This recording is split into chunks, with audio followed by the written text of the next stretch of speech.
This used to be my credit score. This is my credit score now.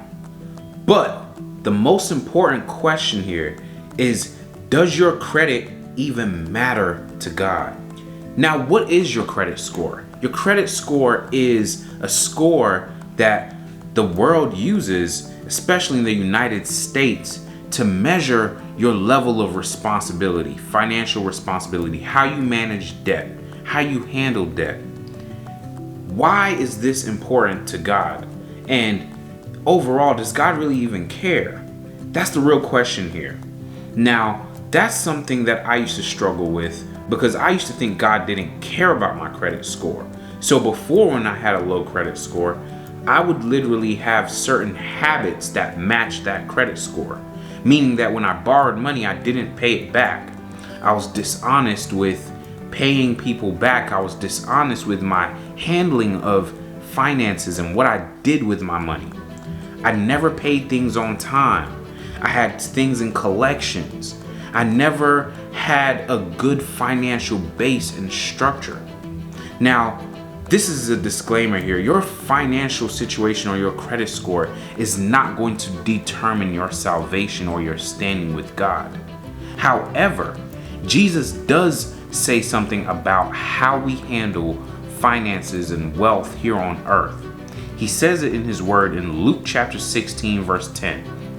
He says, "Whoever can be trusted with very little can also be trusted with much.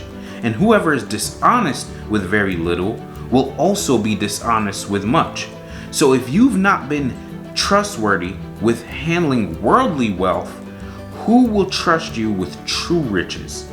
And if you've not been trustworthy with someone else's property, who will give you property of your own?"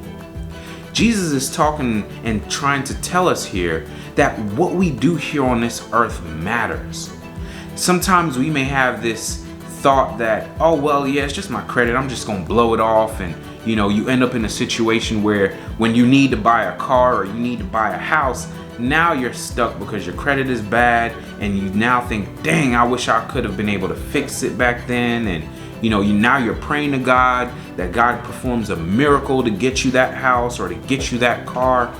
When if you had followed his word and being trustworthy with what he has given you, you wouldn't have to say that prayer. Now you can focus your mind on things above. You see, God gives us the ability to manage what we have. He gives us resources according to ourselves and what we can handle.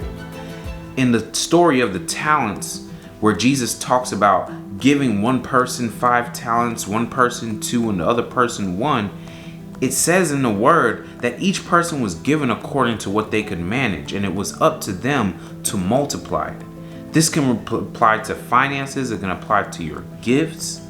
But overall, the important thing here is that your credit score matters to God. How you manage your finances matter to God.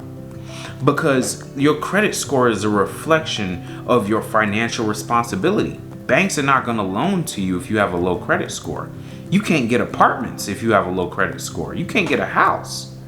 So if people of the world are not going to lend to you and loan to you because of your bad credit score, Jesus is saying how much more heavenly things. You see, this is a habit and a character flaw that Jesus is trying to correct in us. Now, that's not going to determine whether we make it to heaven or not, but it also determines our eternity, what we are placed in charge of, what Jesus gives us in eternity. See, everything we do here is going to be dependent on our heavenly riches, our heavenly prosperity, what God gives us in heaven. That's the goal. But how we manage everything here matters. God is watching how we manage stuff here. You see, there was a time in my life where I was trying to get a car and, being young and dumb and not managing my finances correctly. I would have bills and not pay them. And I would just think, well, it's just a credit score. I never understood the importance. And I never was taught that. They don't teach you that in school. So you have to get into the real world and learn and fail. But if you are watching this video right now, you don't have to go through that process. You can start now with being responsible with everything God gives you. I was reading the word of the day today, and it was in Colossians chapter 3, verse 22. And it says, whatever you do, work at it with all your heart, as working for the Lord, not for human masters. You see, when we have this mindset that everything we have belongs to God and we're just stewards managing God's resources or God's gifts, then we have to have a different mindset to it.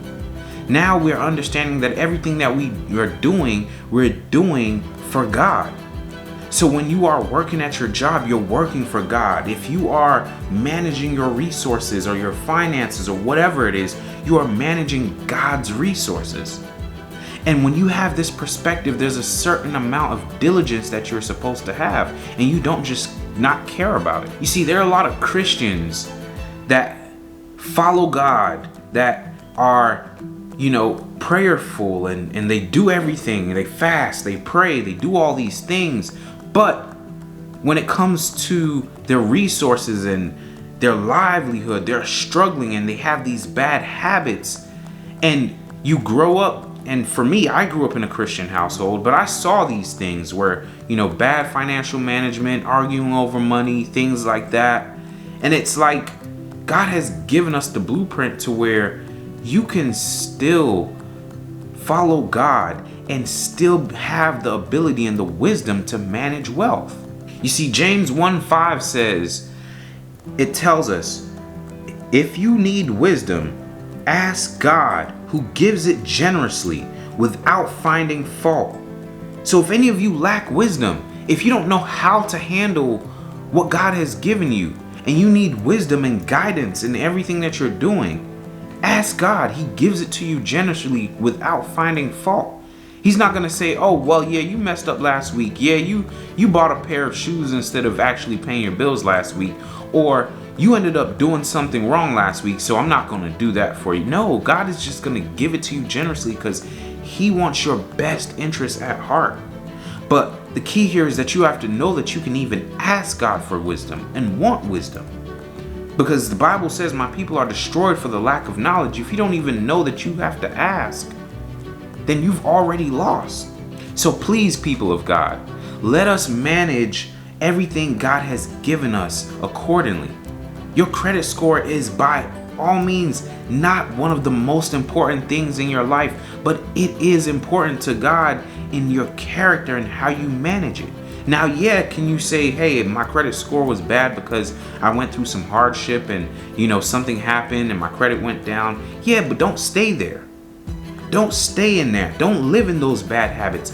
Start to work it out to gain more management financially, more management spiritually, because God is watching everything we do. Now, I'd like to leave you with a quick tip here to help increase your credit score and be able to manage what God has given you.